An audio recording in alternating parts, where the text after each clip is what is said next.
그래서 황당해가지고 이제 자기 딸을 불렀다 그래요. 야, 너 아빠 카드를 갖다 우리 허락도 안 받고 그렇게 가져가면 되냐? 아빠 지갑에 있는 카드를 갖다 네 허락도 없이 가져가면 그거 어떡하냐? 근데 요즘 애들이 그렇게 말이죠. 부모 허락도 안 받고 그렇게까지 막 쓰더라. 이런 이야기를 꺼낸 거예요. 그랬더니 그 말을 들은 다른 선생님들이 그냥 농담삼아 하는 이야기가 그 딸내미가 그 딸이 친족 상돌의 법리를 깨우쳐갖고 가죠. 자기 아버지의 카드를 써도 이거 형법적으로 처벌을 못한다. 이걸 갖고 이걸 깨우쳐갖고 그렇게 한 거 아니냐 해가지고 선생들이 막 웃고 한 적이 한번 있었습니다. 자, 이런 규정들이 바로 이제 친족 상돌이라고 하는 거예요. 자, 범죄는 됩니다. 그러니까 절도죄라든지 사기죄라든지 범죄는 되지만 처벌을 안 하도록 돼 있어요. 자, 범죄는 성립을 하는데도요. 처벌을 안 할 때 판결 어떻게 하냐면 형 면제 판결해요. 형 면제 판결. 형벌을 면제를 해준다는 얘기죠. 친족상돌이 인정이 되면 형 면제 판결을 하도록 돼 있습니다. 그래서 친족상돌에 관련해서는 나중에 좀 더 자세하게 제가 설명드릴 겁니다. 일단 이 정도로만 알고 계십시오. 자, 부모와 자식 간의 관계요. 부모와 자식 간의 관계. 나중에 좀 더 자세하게 더 보셔야 됩니다. 부모 자식 간의 관계에서 자, 그 범죄는 성립하지만 형이 면제가 되는 판결을 하는 경우가 있다. 이걸 인적 처벌 조항 사유. 그 중에 하나의 친족상돌이라는 게 있다라는 겁니다. 이거는 특정한 범죄에서만 문제돼요. 그러니까 모든 범죄에서 다 문제되는 게 아니고 특정 범죄 한정에서 문제됩니다. 그럼 소추 조건이라는 게 있는데요. 자, 이거는 친고죄하고 반사불벌죄 이런 유형이 있는데 이것도 뭐냐? 제가 아까 처벌 조건을 뭐라고 했습니까? 범죄가 성립한 다음에 형벌을 발동하기 위한 조건이라고 그랬죠. 그래서 뭐 어떤 객관적 사실관계가 있어야 된다. 그리고 혹은 뭐 신분관계로 인해서 형사처벌을 면하게 되는 경우가 있다. 뭐 이런 이야기를 하는 거고요. 소추 조건은 뭐냐 하면은 이 소추 조건의 개념을 제가 설명드리자면 제가 지난 시간에 피의자와 피고인을 구별하면서 피의자의 단계에서 검사가 기소를 하게 되면 공소 제기를 하게 되네. 그래서 형사처벌을 범죄가 성립한 다음에 형벌을 발동하기 위한 조건이라고 그랬죠. 그래서 뭐 어떤 객관적 사실관계가 있어야 된다. 그리고 혹은 뭐 신분관계로 인해서 형사처벌을 면하게 되는 경우가 있다. 뭐 이런 이야기를 하는 거고요. 소추 조건은 뭐냐 하면은 이 소추 조건의 개념을 제가 설명드리자면 제가 지난 시간에 피의자와 피고인을 구별하면서 피의자의 단계에서 검사가 기소를 하게 되면 공소 제기를 하게 되면 피고인 단계로 바뀐다 그랬죠. 이 재판 단계로 넘어가는 겁니다. 법원 쪽으로 넘어가는 거예요. 그런데 이 기소를 하려 그러면 자, 검사가 공소 제기하려 그러면 갖춰야 될 요건이 있습니다. 갖춰야 될 요건. 이 요건을 갖추지 못하면 재판을 넘어오지를 못해요. 여기서 못 넘어오고 여기서 그냥 끝나버리거든요. 자, 요 검사의 공소 제기 유효 요건을 뭐라고 그러냐면 소추 조건이라고 합니다. 소추 조건. 그래서 만약에 이 소추 조건을 갖추지 못하면 기소를 못하고요. 기소를 못하고 여기서 바로 끝나버립니다. 그러니까 재판으로 유죄 판결을 끝낼 수가 없게 돼요.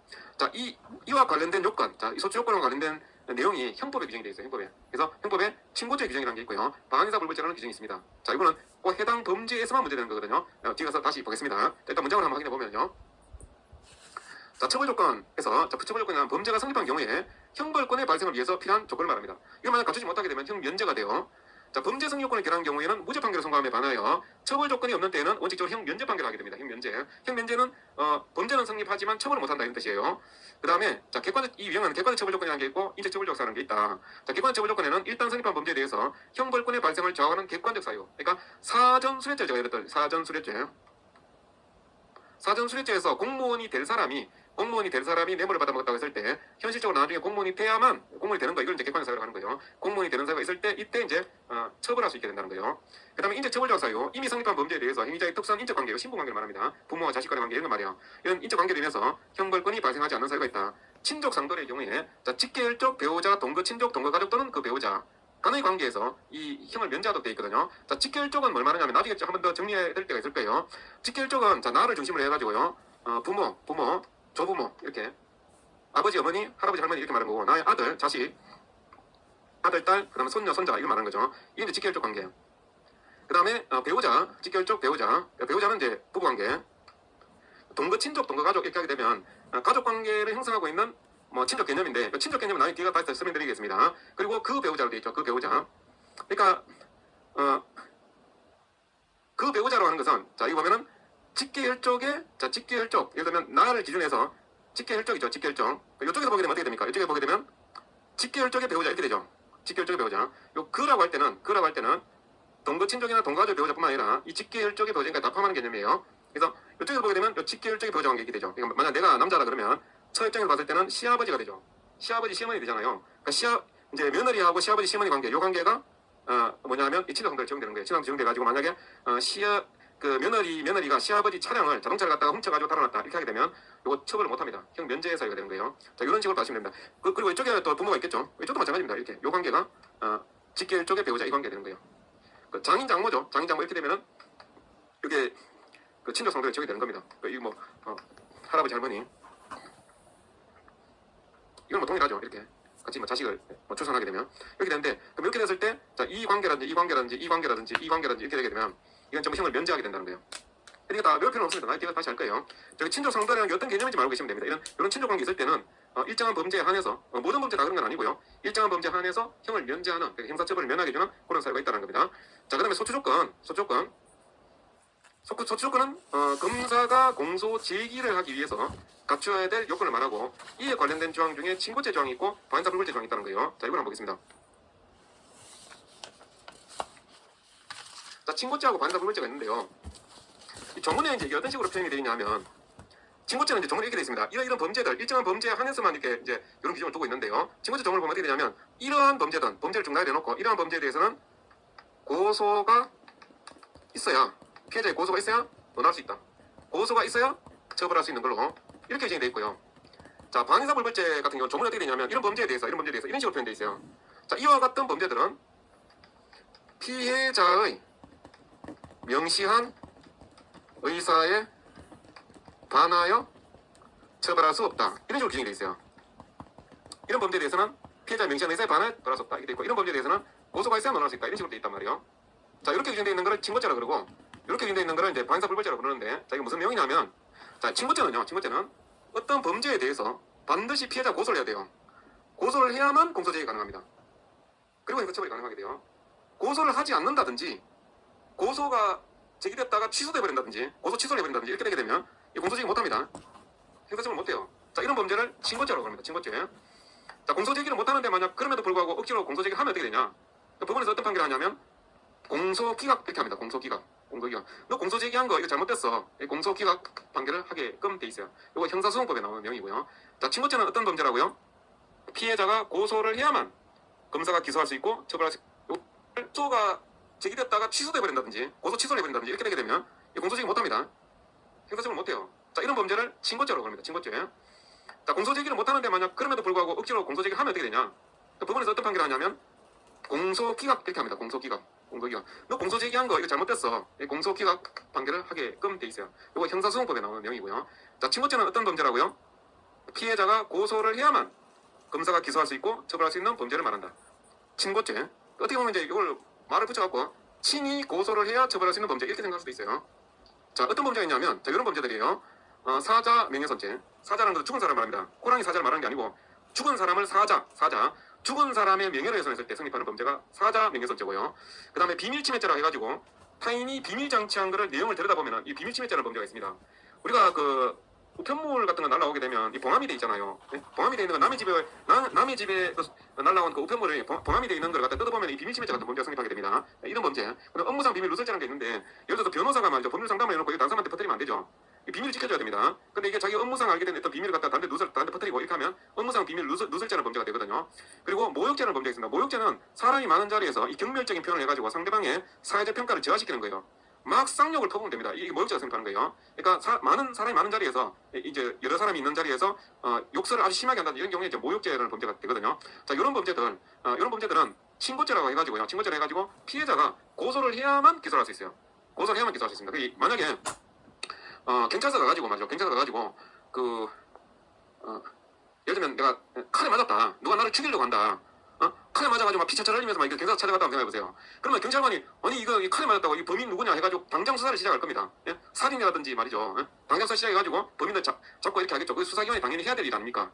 그런데 만약에 이제 누군가가 나를 모욕을 해가지고 내가 아주 막 기분도 나쁘고 말이야. 내가 사회적 평가가 저하됐다. 이렇게 했을 때는 이때는 이제 경찰서 찾아가지고 경찰관한테 누군가 어떤 놈이 저를 모욕했다고, 저놈 좀 처벌해서 할 때 이빠졌다고 이 범인 누구냐 해가지고 당장 수사 업무상 비밀 누설죄라는 게 있는데, 예를 들어서 변호사가 말이죠, 법률 상담을 해놓고 이거 다른 사람한테 퍼뜨리면 안 되죠. 비밀을 지켜줘야 됩니다. 근데 이게 자기 업무상 알게 된 어떤 비밀을 갖다 다른 데 퍼뜨리고 이렇게 하면 업무상 비밀 누설죄라는 범죄가 되거든요. 그리고 모욕죄라는 범죄가 있습니다. 모욕죄는 사람이 많은 자리에서 이 경멸적인 표현을 해가지고 상대방의 사회적 평가를 저하시키는 거예요. 막 쌍욕을 퍼부으면 됩니다. 이게 모욕죄가 성립하는 거예요. 그러니까 사람이 많은 자리에서, 이제 여러 사람이 있는 자리에서 욕설을 아주 심하게 한다는 이런 경우에 이제 모욕죄라는 범죄가 되거든요. 자, 이런 범죄들은 친고죄라고 해가지고 피해자가 고소를 해야만 기소를 할 수 있어요. 고소를 해야만 기소할 수 있습니다. 만약에 경찰서 가가지고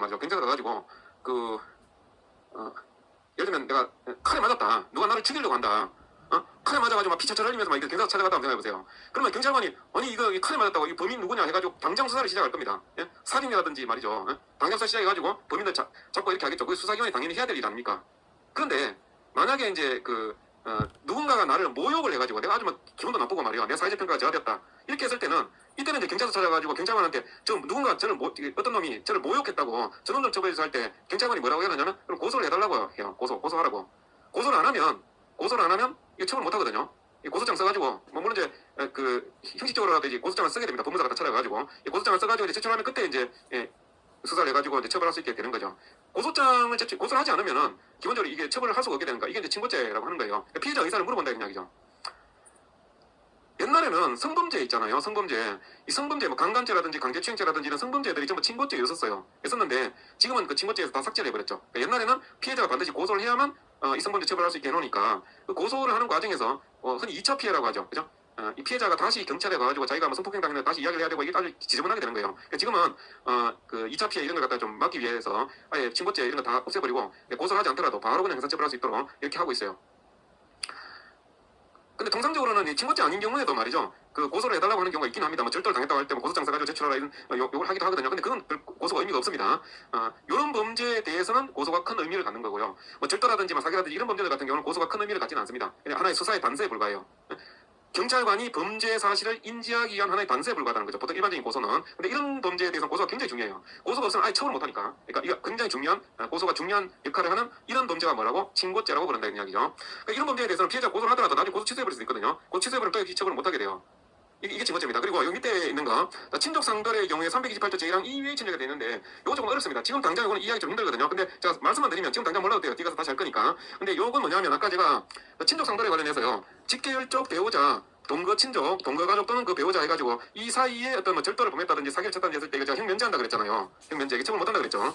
그런데 이 친족 말고 그 다른 친족, 예를 들면은 형제와 뭐 동생, 형과 동생, 혹은 뭐 누나와 동생 이런 관계 있다 그러면 동거 친족, 동거 가족, 사실 동거를 하고 있으면 여기 해당이 되는데 만약에 형님이 결혼을 해가지고 분가를 해버릴 수 있죠. 누나가婚姻을 해가지고 자기 남편 따라서 뭐 다른 데로 가버릴 수 있잖아요. 이렇게 되면 별거 상태가 되죠. 나와 나의 누나가 지금 동거하고 있지 않은 상태단 말이에요. 누나는 이미 결혼해가지고 다른 사람 만나서 떠났어요. 자 그러면 나와 누나의 관계는 어떻게 됩니까? 동거하지 않은 친족이 되는 거예요. 동거하지 않은 친족. 이렇게 돼버리면 자 여기에 해당하지 아니하는 그 외의 친족의 경우에 만약에 내가 누나 집에 놀러를 가가지고 누나의 남편 호주머니에 있는 직원을 훔쳐갔다 절도죄를 범했다 이렇게 할 때는 이때는 이게 친고죄가 됩니다. 친고죄가.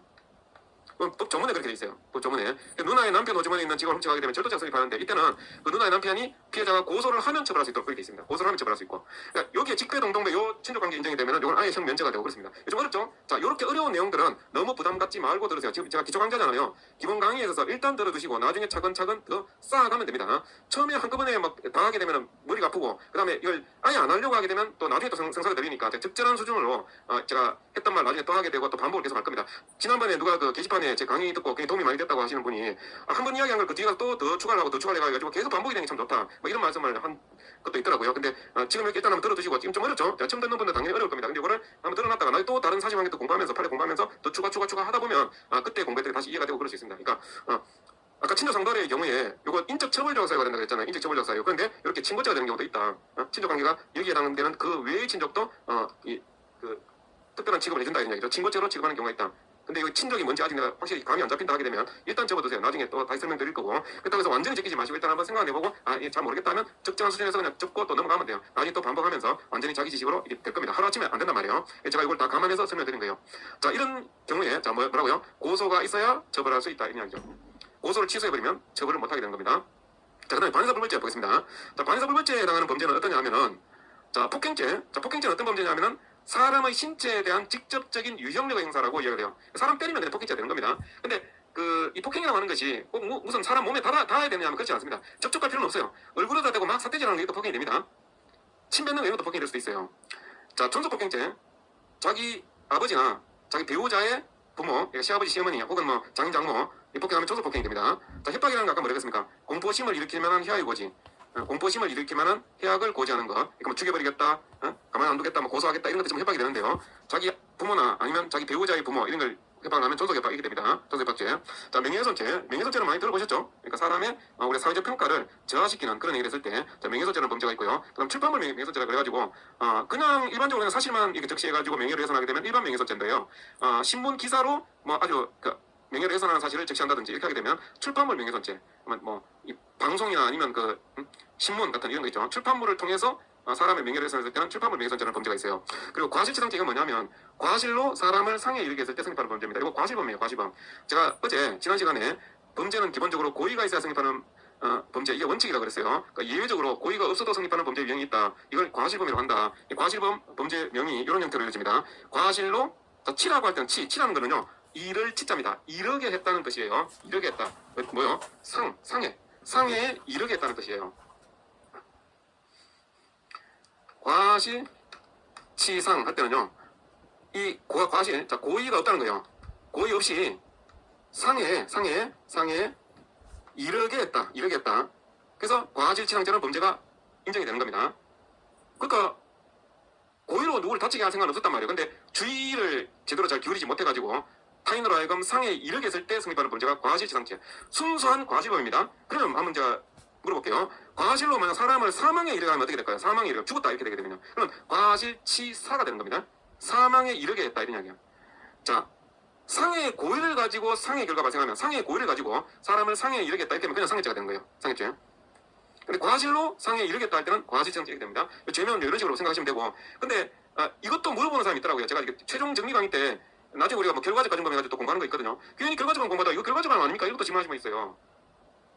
그런 질문 받으면 좀 답답하거든요. 그러니까 공부가 완전히 그냥 기초를 제대로 하지 않고 결과적 아닙니까? 이것도 질문하시는 분 있어요. 물어보는 사람이 있더라고요. 제가 이게 최종 정리 강의 때 나중에 우리가 할 때는 과실치상죄가 됩니다. 죄명은 이런 식으로 생각하시면 되고. 근데 이것도 물어보는 사람이 있더라고요. 제가 이게 최종 정리 강의 때 나중에 우리가 뭐 결과적 가정범 해가지고 또 공부하는 거 있거든요. 괜히 결과적으로 공부하다 이거 결과적 아닙니까? 이것도 질문하시는 분 있어요.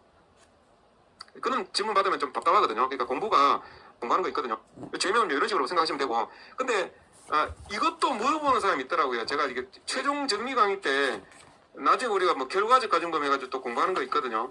괜히 결과적으로 공부하다 이거 결과적 아닙니까? 이것도 질문하시는 분 있어요. 그런 질문 받으면 좀 답답하거든요. 그러니까 공부가 완전히 그냥 기초를 제대로 하지 않고 진짜 모래 위에 막 이렇게 개념을 쌓아놓은 것 같은 그런 느낌이 드는 거예요. 그러니까 이걸 확실하게 뭔 뜻인지 모르니까 뭐 결과적 가정범을 공부해놓으면 결과적 가정범이 뭐 모두 치상치사로 끝나는 범죄들이 있거든요. 이것도 그런 범죄인 줄로 착각하는 거예요. 그게 아닙니다. 이거는 순수한 과실범이에요. 과실로 상해에 이르게 했을 때 성립하는 범죄, 과실치상죄. 이게 뭐라고요? 방위사불벌죄에 해당하는 범죄라는 거예요. 자, 이거는 모든 범죄가 아니라 이런 범죄만 방위사불벌죄로 분류를 하는 겁니다. 그 다음에 외국 원수나 외국 사절에 대한 폭행을 가한 경우, 외국 대사관 외국 사절 있잖아요. 이런 사람들 때렸단 말이야. 그러면은 그 외국 사절이 이제 외국 사절에 대한 폭행죄는 무죄 삼을 수 있거든요. 자, 요 범죄들이 이제 방위사불벌죄에 해당하는 범죄들입니다. 자, 그리고 외국 사절에 대해서 폭행, 협박, 모욕, 명예훼손 이런 거요. 그 다음에 외국의 국기, 국장 모독죄, 국기라든지 아니면 국장을 모독했을 때, 더럽힌다든지 이런 행위를 했을 때 성립하는 범죄들인데요. 자, 이런 범죄는 어떻게 규정이 되냐면, 자, 이와 같은 범죄들은 피해자의 명시한 의사에 반하여 처벌할 수 없도록 되어 있거든요. 자, 요 범죄를 뭐라고 부르냐면 방위사불벌죄라고 합니다. 자, 이 방위사불벌죄는 어떤 내용으로 되어 있냐면, 아까 친고죄 구분하셔야 돼요. 자, 친고죄는 고소가 있어야만 공소 제기하고 형사처벌할 수 있다고 했죠. 근데 방위사불벌죄는 고소가 없어도, 자, 고소 없어요. 고소가 없어도 공소 제기해가지고 처벌할 수 있어요.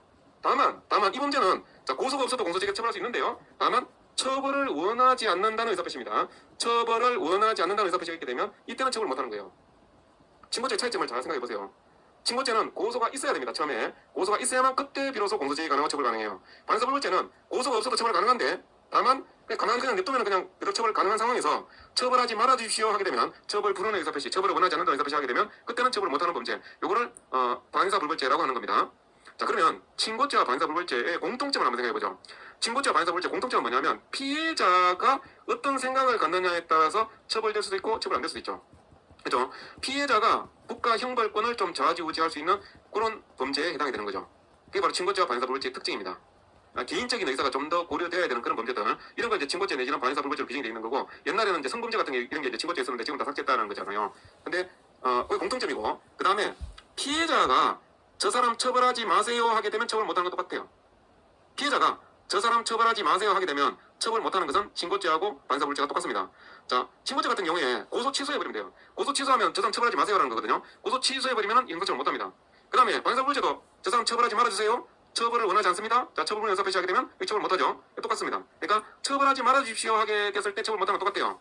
피해자의 의사가 고려된다는 것도 똑같습니다. 그러면 차이점은 뭐냐면 피해자가 아무 말도 하지 않고 가만히 있을 때 피해자가 고소도 하지 않고 뭐 아무 말 안 하는 거죠. 가만히만 있으면 어떻게 되냐면 친고죄는 처벌 못하죠. 이런 고소가 없기 때문에. 근데 방사불제는 고소가 없어서 처벌할 수 있기 때문에 그대로 형사처벌 가능하다 이런 이야기죠. 그게 차이죠. 친고죄는 고소가 반드시 있어야 된다는 거고 방사불제는 고소가 없어도 처벌할 수 있다. 그 점에서 차이가 있는 거고 처벌하지 말아주십시오 할 때 처벌 못하는 거는 친고죄도 방사불제도 똑같습니다. 자, 요 대상 범죄들은요 외워두셔야 돼요. 이거 출제됩니다. 친고죄냐 방사불제냐. 근데 이거는 뭐 반복해서 외우셔야 되는 거고요. 근데 제가 친고죄는 옛날에 제가 공부할 때는 이게 어떤 식으로 이제 외웠냐면은 사자가 빈으로 목욕을 한다 이렇게 해서 외웠었어요. 그래서 사자 명예훼손죄, 비밀침해죄, 업무상 비밀 누설죄, 모욕죄 이렇게 외우는 거예요. 그리고 아까 직배 동동배 그 외의 친족이라고 했죠. 그 외의 친족 해가지고 친고죄 외워두시고 방사불제 이거 외워주셔야 됩니다. 이거 출제됩니다. 자, 그런데 요거 아까 문장을 제가 설명해 볼게요. 방사불제는 자 피해자의 명시한 의사에 반하여 처벌할 수 있게 있다고 그랬잖아요. 그러면 피해자의 명시한 의사 이건 뭘 말하는 거냐면은 명시한 의사 이건 뭘 말하냐면 피해자하고 가해자하고 이렇게 합의서 같은 거 작성하거든요. 합의 이제 돈을 뭐 일정 부분 주면은 이제 피해자가 합의를 해주거든요. 합의해줄 때 이제 이렇게 손해를 배상받았습니다. 갑을 처벌하지 말아주세요. 이렇게 합니다. 처벌을 원하지 않습니다. 이렇게 합의서를 작성해 준단 말이에요. 자, 처벌을 원하지 않습니다. 요런 의사표시를 뭐라고 한다고요? 처벌 불원의 의사표시 이렇게도 되고요. 이게 다른 말로 표현하면 맨 처음에 처벌해주세요 하다가 그 처벌해주세요 하는 의사표시를 거둬들이는 거예요. 처벌 희망 의사표시의 철회. 결국 처벌하지 말아달라는 거예요. 처벌을 원하지 않는다. 처벌 불원의 의사표시. 처벌 희망 의사표시를 철회하겠다. 결국 처벌하지 말아주시라는 이야기죠. 같은 말입니다. 같은 말. 가끔 이 판결문에서 이렇게 나오기도 하고 이렇게 나오기도 하고 이렇게 나오기도 하니까 받으시기 바랍니다. 그러니까 이런 의사가 있을 때 처벌하지 말아주십시오 하는 그 의사가 있을 때 자, 그 명시한 의사 처벌하지 말아주십시오 하는 그 의사에 반해서는 처벌할 수 없다 이런 뜻이에요. 그러니까 처벌하지 말아주십시오 하게 되면 그대로 처벌하지 말아야 된다 이런 이야기예요. 이게 바로 반의사불벌죄라고 부르는 거예요. 자, 반의사불벌죄. 자, 반의사불벌 하게 되면 처벌하지 말아주십시오 하는 의사를 말해요. 처벌하지 말아주십시오 하는 의사에 반해서 벌할 수는 없다. 처벌할 수는 없다 이런 이야기죠. 그러니까 처벌 불원 의사표시가 있게 되면 불가벌이 되는 게 이게 반의사불벌죄라는 거예요. 자, 친고죄와 반의사불벌죄 개념 정리 확실하게 되죠. 자, 이게 구분하셔가지고 어떤 범죄가 반의사불벌죄고 어떤 범죄가 친고죄인지를 실제 출제되니까 외워두셔야 된다 이거죠. 폭행죄, 존속폭행죄, 협박죄, 존속협박죄, 명예훼손죄, 출판물 명예훼손죄, 그다음에 과실치상죄. 과실치상죄 출제 잘 됩니다. 과실치상죄 좀 조심해서 보셔야 돼요. 상해죄 아니고요. 과실치상죄 앞에 뭐 업무상 과실 인식으로 갖다 붙이면 이거 틀립니다. 그러니까 과실치상죄 이렇게 하셔야 돼요. 외국 사절에 대해서 뭐 폭행, 협박 뭐 이런 게 있고요. 그다음에 외국의 국기국장 모독죄 이런 범죄가 있습니다. 밑에 이 두 개 범죄는 그렇게 뭐 중요한 범죄라고 할 수는 없고 위에 두 줄 요거는 조금 더 많이 출제되고 그렇습니다. 자, 친고죄 반의사불벌죄 구분하시고요. 자, 문장으로 한번 볼게요. 그림으로 이해하면 일단 끝입니다. 이 문장은 그냥 다시 한 번 더 붙이기 정도로 생각하시면 돼요. 자, 소추조건할 때는 소송법상, 형사소송법상 검사가 공소 제기하기 위한 유효요건을 말하고요. 친고죄가 있고 반의사불벌죄라는 게 있습니다. 자, 친고죄는 자, 피해자 기타 고소권자의 고소가 있어야 공소 제기가 가능한 범죄. 고소가 없으면 아예 이거 처벌 못합니다. 자, 피해자의 의사와 관계없이 공소 제기는 가능합니다. 그러니까 아무 말이 없을 때 공소 제기 가능하고요. 자, 피해자가 처벌을 원하지 않는다는 의사, 처벌 불허의 의사를 명백히 한 때, 자, 그 의사에 반해서는 처벌을 못한다는 거예요. 처벌할 수 없는 범죄를 말한다. 자, 이 정지조건부 범죄하고 해제조건부 범죄라는 말이 나오는데요. 이 정지조건, 해제조건 이야기는 사실 이거 민법에 나오는 개념이거든요. 형법에서 이 정지조건부 범죄, 해제조건부 범죄 이렇게 잘 출제되지는 않는데 그래서 제가 설명을 드리면 이 조건이라고 하는 것은 우리가 장래에 그 발생할지가 명확하지 않은 사실관계. 그러니까 예를 들어서 내일 비가 올지 안 올지는 내일 돼봐야 알잖아요. 오늘 이제 추측은 가능하지만 그렇죠. 그러니까 내일 비가 올지 안 올지 이거는 이제 명확하지 않잖아요. 미래 일이니까. 자, 여기에 어떤 법률 효과를 결부시키는 거예요. 그러니까 예를 들어서 내일 비가 오면 너한테 돈을 주겠다 이런 거예요. 내일 비가 오면 내가 너한테 뭐 선물 하나 주겠다 뭐 이런 식으로 장래의 불확실한 사실관계와 결부시켜가지고 어떤 뭐 법률 효과를 발생시키는 거예요. 자, 이런 걸 우리가 이제 조건이라고 하거든요. 그런데 이 조건이 성취됐을 때, 그러니까 내일이 비가 오면 하는데 이제 비가 실제로 왔단 말이에요. 이 조건이 성취됐을 때 법률 효과가 그때 비로소 발생하는 거예요. 이걸 정지조건이라고 합니다. 그러니까 내일 비가 오면 그때 비로소 내가 너한테 돈을 주겠다라고 하는 거예요. 이건 이제 정지조건이라고 한다는 거예요. 비가 와야 돈을 주는 거죠. 예? 그 조건이 성취돼야만 내가 돈을 주는 겁니다. 내일 비가 오면 돈을 주겠다. 실제로 비가 와야 그때 돈을 주게 되는 거예요. 자, 이런 걸 이제 정지조건이라고 하고 반대로 해제조건이란 건 뭐냐면 지금 돈을 줘버려요. 그러니까 지금 당장 어떤 효과를 발생시켜 놓습니다. 다만 조건이 성취되게 되면 이걸 없었던 걸 해버리는 거예요. 없었던 걸 해버리는 거예요. 자, 이게 이제 해제조건이라고 하는데 예를 들면 자, 지금 당장 돈을 줘놓고 내일 비가 오면 너 줬던 거 도로 돌려줘. 없었던 걸로 할 거야. 도로 돌려줘. 이렇게 하는 거예요. 이건 이제 해제조건이라고 하거든요. 네가 시험 합격하면 내가 너한테 돈을 1,000만 원을 줄 거야. 이거 정지조건입니다. 합격해야 되죠. 그 다음에 내가 너한테 먼저 돈을 1,000만 원 줘놓고 너 만약 시험 떨어지면 그 돈 도로 뺏을 거야. 이게 해제 조건이 되는 거죠. 그러니까 정지 조건은 발생을 조건과 결부시키는 거고, 해제 조건은 오히려 효과 발생한 걸 갖다가 다시 얻었던 걸 해버리는 겁니다. 이건 이제 해제 조건이라는 거예요. 이해되시죠? 대략 이제 정지 조건하고 해제 조건하고 이제 차이에 대해서만 좀 이해하시면 됩니다. 1등을 하면 상을 주겠다. 1등 할 수도 있고 못할 수도 있는데, 일단 1등 하면 상을 주겠다 하면 이게 이제 정지 조건이 되는 거고요.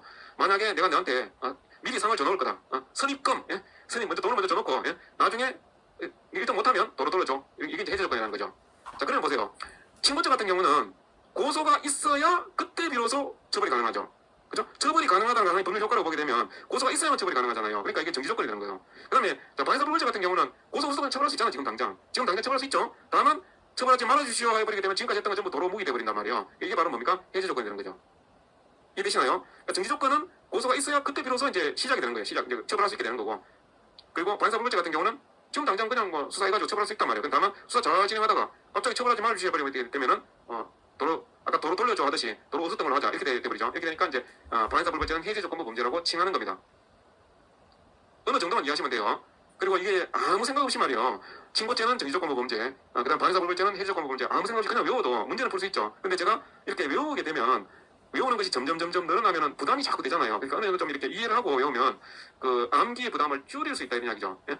우리가 머리를 50% 가동해야 될 거를 한 30%만 가동해도 외워진단 말이에요. 그러니까 이해를 통해서 어느 정도 도대체 이 소리가 어디에서 나온 소리냐, 예? 이 개념이 어디에서 유리한 것인지를 조금만 생각해가지고 외우면 훨씬 더 암기의 부담도 줄어든다 이런 이야기요. 자, 정지조건부 해제조건부 이렇게 보시고, 근데 친고죄 방해사불벌죄라는 그 용어를 더 훨씬 더 많이 씁니다. 자, 그 다음 개념은, 자, 이건 제가 왜 집어넣냐면 이 질문을 하시는 분이 있어갖고 제가 한번 그냥 시험 떠나갖고 최소한 뭐 기본적으로 이런 건 알고 계시라고 해가지고 좀 말씀드린 겁니다. 정법 조문에 이런 조문이 있어요. 징역이라는 게 있고 금고라는 게 있는데 형벌이에요. 형벌인데 징역은 원래 이제 일을 해야 되고요. 그러니까 징역 3년 하면 이제 그 교도소에 수감돼 있는 동안 일하러 나가야 돼요. 근데 금고 같은 경우는 이제 일을 안 합니다. 그러니까 징역하고 금고는 사실 똑같은 건데 징역은 일을 하고 금고는 일을 안 한다고 보면 되거든요. 근데 보통은 이제 자기가 일하고 싶으면 신청하면 일을 이제 할 수가 있어요. 근데 보통은 교도소 안에서 뭐 가만히 있으면 뭐합니까? 그러니까 논이 뭐 돈이라도 버는 게 낫겠죠. 그러니까 이렇게 일을 하게 된단 말이에요. 그래서 징역 금고는 그런 차이가 있지, 실제로 이제 자유형으로서 거의 같은 성격을 갖고 있는 거예요. 근데 이 징역 금고는 정말 어떻게 되냐면 징역 또는 금고는 무기 또는 유기로 한다 이렇게 돼 있고요. 무기징역이라는 게 있고 무기금고라는 게 있습니다. 이 무기는 그러니까 이제 그 한도가 없는 거죠. 늙어 죽을 때까지 사실 못 나오는 겁니다. 원칙적으로 무기징역, 무기금고 하게 되면. 그리고 이제 무기 또는 유기로 하고요. 유기는 1개월 이상 30년 이하로 한다 이렇게 규정이 돼 있어요. 그러니까 징역 같은 경우만 한번 생각해 보세요. 자, 1개월 이상, 최하가 1개월이고 최고가 30년까지로 이렇게 돼 있습니다. 단 유기징역 또는 유기금고에 해당에 대해서 형을 가중을 할 때는 50년까지 가중할 수 있도록 이렇게 돼 있어요. 가중을 하게 되면 나중에 우리가 이제 보면 이제 가중감경사유라는 걸 우리가 보게 됩니다. 법률에 규정되어 있는 이런 법정형이 있고요. 이 법정에 대해서 또 가중을 하기도 하고 또 감경을 하기도 하거든요. 이게 또 계산을 해가지고 더 높일 수도 있고 낮출 수도 있어요. 근데 이제 그걸 가중감경사유로 하는데 가중감경 할 때 최고는 30년까지, 50년까지 가중할 수 있다는 겁니다. 그러면 결국 징역이나 금고는 최하가 1개월이고요. 최고가 가중까지 하면 이제 50년까지가 되고 가중 안 하면 30년 최고죠. 이건 기본입니다. 자, 이 기본 조항이 이렇게 있는 거예요. 기본 조항이. 그러면 자, 이 조항을 한번 볼게요. 자, 절도죄 처벌 기준을 보니까 이렇게 되어 있는 거예요. 타인의 재물을 절취한 자는 6년 이하의 징역 또는 1천만 원 이하의 벌금에 처한다 이렇게 되어 있는데 징역만 안 봐요. 징역만 보면 6년 이하의 징역이 되어 있잖아요. 6년 이하의 징역이 되어 있다는 말은 최하는 어디까지 내려갑니까? 최하는 아까 1개월이라고 그랬잖아요. 그러니까 1개월이 단기가 되는 거예요. 장기가 6년이 되는 거예요. 최고가 6년이고 최하가 1개월이 되는 겁니다. 단기 1개월, 장기 6년이 되는 거예요. 쉽죠? 그 다음에 이런 점을 한번 볼게요. 폭행 또는 협박으로 타인의 재물을 강취하거나 기타 재산상 이익을 취득하거나 제3자로 하여금 이를 취득하게 한다. 이거 강도죄 조문이에요. 강도죄 조문. 자, 이게 강도죄의 구성 요건이 되는 거예요. 강도죄 구성 요건. 나중에 우리 강도죄 구성 요건 이거 볼 겁니다. 근데 자, 이를 취득하게 한 자는 자, 이번에 어떻게 되는가? 3년 이상의 유징에 처한다고 되어 있죠. 3년 이상. 3년 이상이면 그럼 최하가 3년이라는 얘기죠. 단기가 3년이 되는 거예요. 최장은요? 최장은 100년? 아니고 30년이라고 했죠. 30년. 그러니까 30년까지가 장기가 되는 거예요. 만약에 이걸 더 가중을 하게 되면 50년까지 가중할 수가 있어요. 50년까지 가중할 수 있지 100년 이렇게는 안 되는 겁니다. 그러니까 이제 이런 조문을 봤을 때 우리가 기본적으로 이건 이제 기본 조항이라고 하고요. 기본 조항이라고 하고 개별적인 범죄 처벌 조항을 봤을 때 우리가 장단기를 최하 1개월 최장 30년 이렇게 해가지고 어느 정도 정할 수 있다는 겁니다. 이걸 가중하면 50년까지 가중하는 거예요. 자, 이게 장단기 관련해서 질문하신 분이 있어가지고 제가 이렇게 설명해드렸습니다. 이게 그 질문이 어디서 나왔냐 이게 보니까 형사소송법을 공부하다 보면 뭐 장기 3년 이상 뭐 이런 단어가 나와요. 장기 3년 이상에 해당하는 범죄 뭐 이런 말 나오거든요.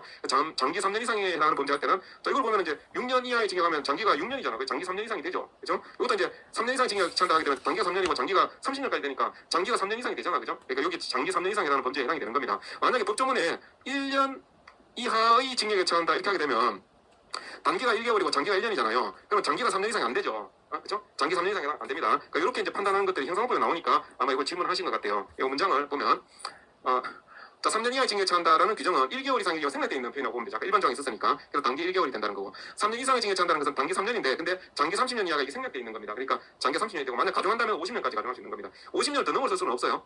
자, 그렇게 보시고. 자, 이제 여기까지가 이제 기본 개념을 좀 설명드렸던 거고. 요 다음에 이제 또 중요한 걸 우리가 보게 됩니다. 형벌 불소급 원칙이라는 게 있거든요. 주의형 법정주의의 파생 원칙으로 형벌 불소급 원칙. 자, 이걸 이해하셔야 됩니다. 자, 일단 기본적으로 좀 설명을 드려보겠습니다. 오늘 조금 시간이 남았는데 조금만 더 설명드리고 마치겠습니다. 자, 우리가 기본적인 것만 설명드리고 마칠게요. 어떤 법 규정이 이렇게 만들어져 있어요. 그 법 규정이 만들어져 가지고 법이 이렇게 시행되고 있습니다. 자, 시행되고 있는데요. 이 법 위반 사실이 있단 말이에요. 법 위반 사실이 있다. 자, 법이 위반됐단 말이죠. 법 위반된 상태에서 재판을 받으면 이제 유죄 판결이 나오겠죠. 유죄 판결이 나오는데 만약에 이 법률이 바뀌었단 말이에요. 다른 법률로 이렇게 새로운 법률이 만들어졌어요. 자, 요 법률로 개정이 된 거예요. 개정이 된 상태에서 재판을 받게 되는 겁니다. 재판이 이때 이제 재판이 이루어지는 거예요. 자, 그러면 이 재판을 할 때 지금 시행되는 법률은 B법이 시행되고 있는 거예요. 현행법은 B법이 되는 거예요. A법은 옛날 구법이 되는 거죠. 옛날 과거법이 되는 겁니다. 자, 그러면 재판을 할 때 A법에 따라 재판해야 되냐, B법에 따라 재판해야 되냐, 이게 문제예요. 자, A법에 따라 재판하는 경우에 이게 시간적으로 이렇게 과거로부터 지금까지 계속 효력을 그냥 유지하는 걸로 봐가지고 재판하게 되는데 이렇게 재판하게 되면 이걸 추급표라고 부릅니다. 과거법을 이렇게 끌어다가 재판하게 되면 이걸 추급표라고 그러고요. 자, 지금 B법을 적용하게 되면 어떻게 되냐면 B법이 이렇게 시행이 되는데 시간적으로 거슬러 올라가게 되죠. 법을 만들었는데 법 만들어지기 이전에 시간을 거꾸로 올라가죠. 거꾸로 되돌려가지고 옛날 행위를 이렇게 규제하게 된단 말이에요. 이때 이런 적용되는 효력을 뭐라고 그러냐면 수급표라고 합니다. 자, 지금 재판할 때 A법의 추급표를 인정해서 A법으로 재판할 거냐, B법의 소급표를 인정해가지고 B법으로 재판할 거냐, 이게 문제가 되는 거예요. 자, 이와 관련된 내용을 나중에 우리 보겠습니다. 다음 시간에 하기로 하겠습니다. 이거 중요한 내용이에요. 자, 오늘 여기까지 하겠습니다. 수고하셨습니다.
동한 겁니다.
내가 쓴 단어 다 이름이다.